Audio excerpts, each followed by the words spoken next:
মানে আব্বু কি হয়েছে? আজকে তুমি কাজে যাইবা না? কেন কাজে যাবো না কেন? তুমি কি ভুলে গেছো আজকে আমাকে বিবাহ বার্ষিক? হ্যাঁ, গরিবের আবার বিবাহ বার্ষিকী। গরিবের আবার বিবাহ বার্ষিকী আছে? না, তুমি আজকে কাজে যাইবা না, আজকে একটা কেক নিয়ে আসবো। কেক নিয়ে আসবো? হ্যাঁ। কেকের তো অনেক দাম বুঝছো, কেক কিনতে 500, 600, 800, 1000 টাকা লাগে।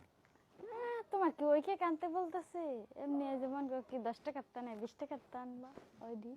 10 টাকার আর 20 টাকার কেক কাটবা? হ্যাঁ ওইগুলো ওই কাটবো আমরা, কি সবাই নিয়ে কাটতেছি, আমরা দুইজন মিললে কাটবো। দুইজন মিলা কাটবো? হ্যাঁ, কেউ কি দেখবো যে আমরা ছোটটা কাটতেছি না বড়টা কাটতেছি? তাই? কেক তো একটা হইলেই হইব। মানুষ দেখাবে না? না হ্যাঁ, না, গোপনে কাটবো। তো কাজে যাবো না? না আজকে যাইবা না। তো কাজ করে আসলে হবে না? না, তো আজকে কি করবো? আজকে বাড়ি বসে থাকবো? আজকে বাড়ি বয়ে থাকবা। আজকে কি শুভ দিন? হ্যাঁ হ্যাঁ। হ্যাঁ। বোকা না? হ্যাঁ তাহলে কেক কখন 20 টাকার একটা আনলে হবে? হ্যাঁ হ্যাঁ, হইব। হইব।